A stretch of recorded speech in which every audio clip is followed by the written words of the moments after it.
Hello and welcome back to another episode of Strange Antiquities. We are about to start day 10 and we need to go probably back into the catacombs to find out where this card is leading us. Okay, so the one we're looking for doesn't have a mark and their neighbor has stone, a cross of stone. Okay, so this one doesn't have a neighbor next to it. This one, both of them have marks. This one, both have marks. This does not have a neighbor. This neighbor's does have a mark. Neighbor has a mark. This one is below one with a moon, and its neighbor has a cross. I say we try this one. Okay. I find the blank tombstone without too much trouble, but there is nothing else here. Feeling foolish, I begin to make my way back to the surface when suddenly I see it, tucked away in a natural crack in the rock wall, a stone totem. That is what I came for.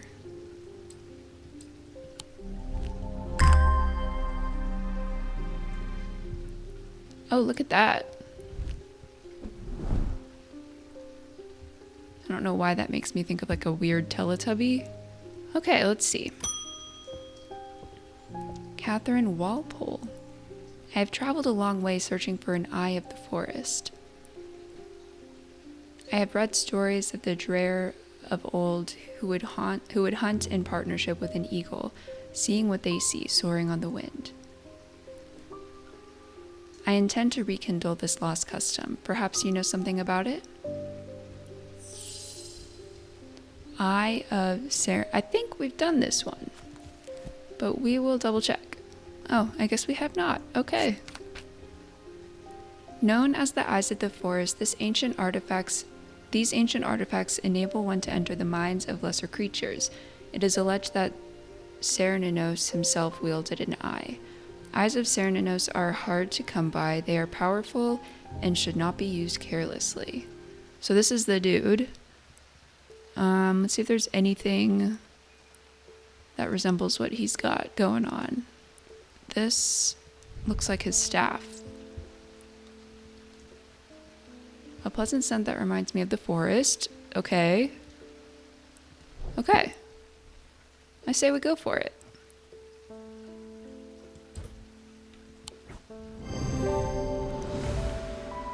Nice. David, our mailman. I was expecting to talk with Verona Green this morning, but she wasn't at home. Unusual for her. I hope she's okay. Oh gosh, me too. Don't make me scared, David. If you can spare the time, we'd appreciate your help. There's something unusual in our house. You can't miss us. We're the only detached house on Ruskin. Warmest regards, Mrs. R. Bream. Okay, so let's look for Ruskin. Here's Ruskin. And the only detached house is this one.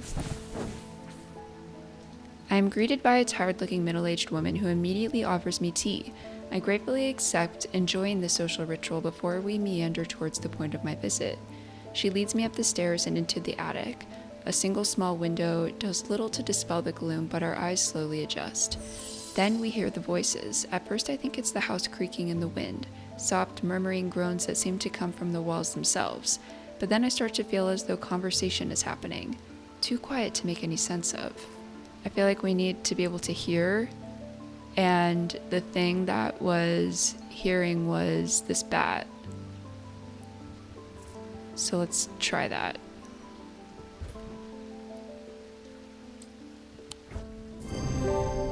With the hearing charm, I suddenly find myself able to pick up every small sound without difficulty. The whispered voices become clearer, and my heart beats faster as I hear what they're saying. They are discussing a section of the wall where some of the bricks are loose. Carefully, I pull them away to reveal a small cavity. Inside, to my horror, is a human skull, its dark eyes staring lifelessly back at me. At the instance of the voices, I reach inside the cavity and my hand closes around an unusual-looking item. Immediately, the voices fall silent, and my heightened senses are left with the whooshing drumbeat of the blood being pumped around my body. Ah! I don't like it! How creepy. Got a little moon face. Grenville Pierce? My father's sword has a space in the hilt where a shimmer should go, but he sold it to buy whiskey a long time ago. For whatever reason, he never did sell the sword itself. I wanted to restore it to its former glory. These belong to a series of objects that were designed to slot into armor or weaponry.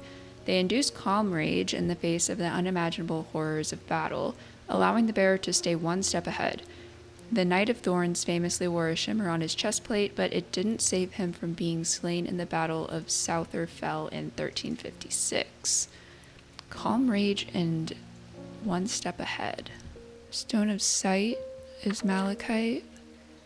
Obsidian of Fire and Fury, so that's like the calm fury. Topaz is strength. That could be topaz. This could be obsidian, and I don't know, is malachite green? Let's give it a shot. Wonderful. Freddie Lamb, he's got a newsboy cap. I work at the steel mill in Keswick, and I don't think there's a one of us that hasn't suffered a nasty burn. Do you have anything that can protect against that sort of thing? Okay. Burns?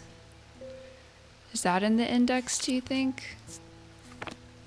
Fire? Maybe fire? What is this? Made from basilisk scales, a material known to endure intense heat, these unusual objects can permit the bearer to withstand fire and flame and remain unharmed. They do not, however, offer protection against the deadly basilisk itself. Okay, well he's not looking for, whatchamacallit, protection against the basilisk, just fire. So let's look for something that I guess is scaly. Maybe this?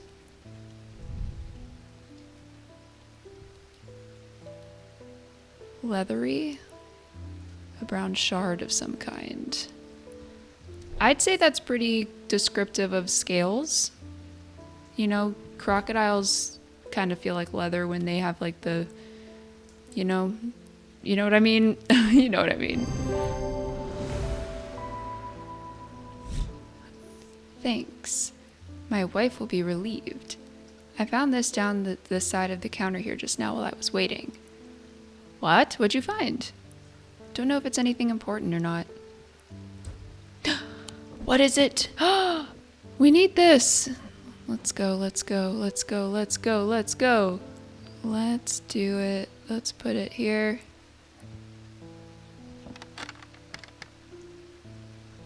What happened? What happened?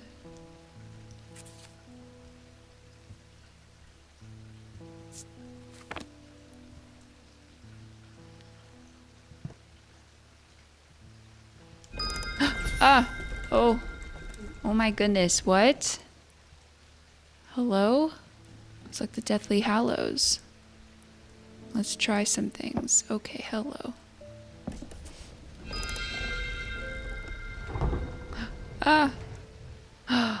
A new thing? Okay, cool. Okay, well, how about that? Audrey Bell. Oh, she's the scary lady. Okay. Judgment is coming. We worship the warrior, not out of love, but because he is powerful. Because he demands our fear. What use is a god that you are not afraid of? Those of us who have read Holgar's teachings have known about the prophecy for a long time, and now the casket will finally be opened. I don't want it open. It contains his final lesson for those who will not kneel. It contains his retribution against the sinful. It contains his divine rage. My preparations are underway to celebrate his wrath and prove our devotion. For now, a veiled fen is all I require. She's frightening to me. I will admit that. Okay, veiled fen. A veiled fen is brightly colored in the light, but it clouds over after a short period in total darkness. They can be used to command attention from individuals or small groups of people. Public speakers sometimes use them as a substitute for charisma. This thing's creepy like her. It follows us.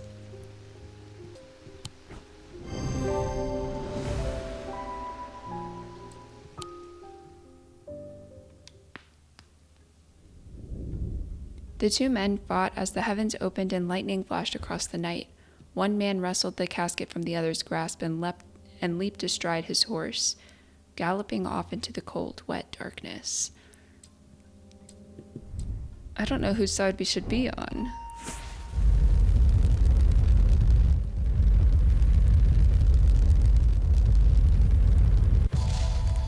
What is that? Those look like parts of the map, for sure.